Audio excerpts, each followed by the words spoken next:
Now, to a dispute that's been getting a lot of attention at the moment here in Britain.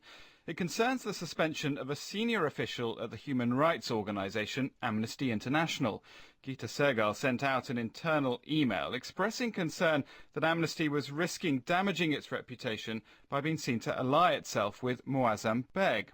Now, he's a British citizen who was detained at Guantanamo Bay for 3 years until his release without charge in 2005. Since then, Moazzam Begg's been accused of continuing to support the Taliban and championing the rights of jailed members of Al-Qaeda through the organisation Cageprioners. It says it works on behalf of prisoners held as part of the so-called War on Terror.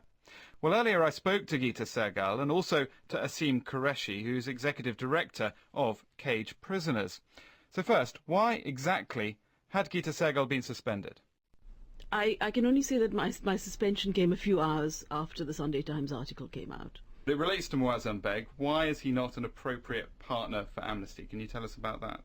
Moazzam Begg suffered very greatly in Guantanamo, and Amnesty very rightly is campaigning to close down Guantanamo and has campaigned for the rights of people who were locked up there, for their due process rights, because Guantanamo, as we I think all agree, was called a human rights free zone. There was very little at first absolutely no legal access. Eventually there was some, but there was no proper fair trial process, and so on and so on. However, when he came out of Guantanamo, I think it was legitimate to hear his experiences. Many members had campaigned for him, but we should not have legitimized and sanitized what he stood for politically. I think it's perfectly okay to say which is a set of ideologies that support not just violence in themselves, but also very, very discriminatory behavior, systematic discrimination.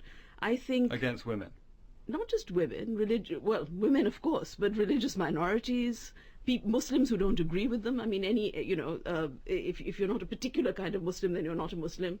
If you're not a Muslim, then you're an apostate. If you're an apostate, you can get killed. I mean, there's a sort of lineage of this, and some of the people like Anwar al-Awlaki and al-Tamimi and so on, that are called very reasonable people and inspiring clerics and so on, have been advocating views that are abhorrent to any kind of universality standard. I need to bring in Asim Qureshi at this point. Is this a fair portrayal of Moazzam Begg and his beliefs? No, I don't think so at all. There's nothing to suggest that Moazzam has ever espoused any views which would be problematic to anybody. In fact, even in his own book, he often references, in parts he referenced the fact that he was himself a witness to some of the abuses that took place by the Taliban. In terms of his own actions while he was in Afghanistan, he was one of the few people to actually go and try and set up a girls' school while he was living in Afghanistan. This is something that a lot of other people wouldn't even dare to try, let alone actually carry out. This is the type of person we're talking about. Does he actually support the concept of violent jihad? I think, like the rest of us, what he supports is the right for people to exercise self-determination and to defend themselves against oppression, occupation. Is that what you were supporting when you were on YouTube at a Hizb ut-Tahrir rally? That's correct. I mean, I look. Let me just make that clear. I mean, you are quoted as saying it's incumbent upon all of us to support the jihad of our brothers and sisters in these countries when they're facing the oppression of the West. Yeah, and I think the operative word there is oppression.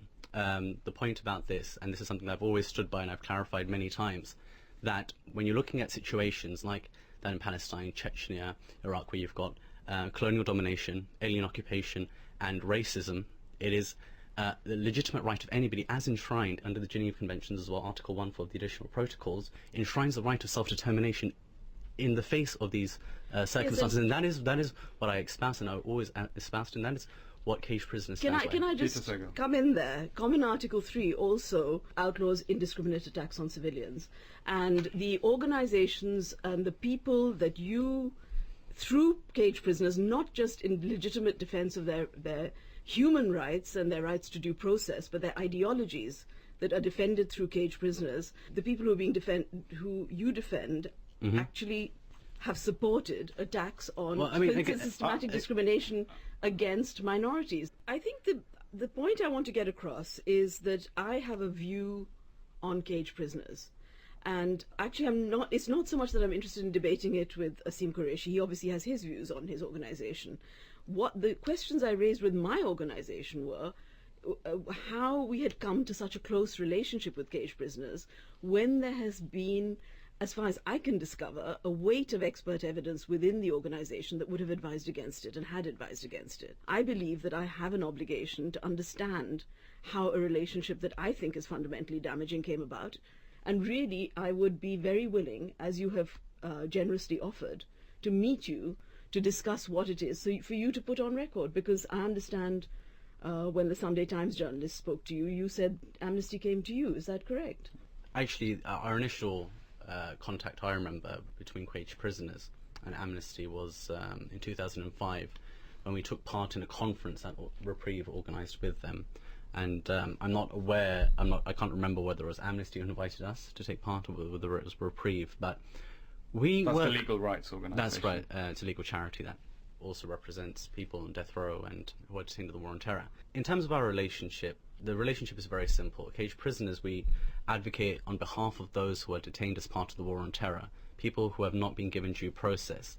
On occasion, that includes people who might be considered unsavoury, and even people that we disagree with ourselves in terms of ideologically. It just so happens that often that mission also links in with Amnesty's as well. And but just to be clear, you don't have a sort of formal link to the organisation. Other than there's nothing in writing, for example. Yeah, there's nothing in writing, of course. I mean, we just collaborate sometimes on joint projects. But you do campaign on the same call yourself platform. a human rights organisation? Yes, we do. Yes, and Amnesty's websites have called cage prisoners a human rights organisation.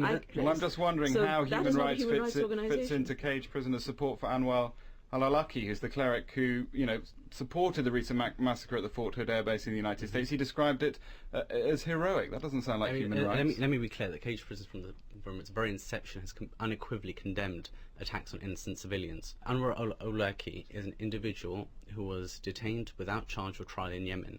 But he's somebody you call reasonable, and I have listened to speeches of his, which young people are listening to, which actually lay out a program of systematic discrimination.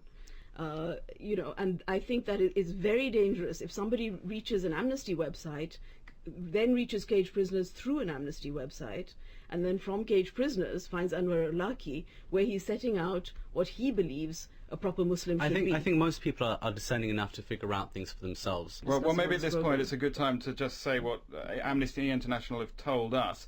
They didn't want to take part in this discussion, but they have said that they utterly refute the accusations in the newspaper article, alleging that the organisation has a link to the Taliban through its work with Moazzam Begg. Such allegation, Amnesty says, isn't based on facts. They point out that Moazzam Begg was released without charge from Guantanamo and has never been tried or convicted for any terrorism-related offences. Amnesty works with him as a victim of the human rights violations he suffered in the US detention centre. I think that's a very fair assessment. But Gita, what do you want Amnesty to do? How would it sever, if it says it doesn't have a link, how can it sever its association with an organisation like Cage Prisoners? Amnesty International has been very closely associated with Moazzam Begg. He's one of their key speakers on the issue of Guantanamo, to such an extent that whether the policy department has called him a human rights defender or not, most people would think that he does defend human rights universally. What's the next step for you? Has anything you've heard today reassured you about Amnesty and Cage Prisoners? I'm not at all reassured, and I feel profoundly unsafe, I have to say, talking to Asim Qureshi and Moazzam Begg, but I'm more than willing to meet them. Gita Sahgal and Asim Qureshi.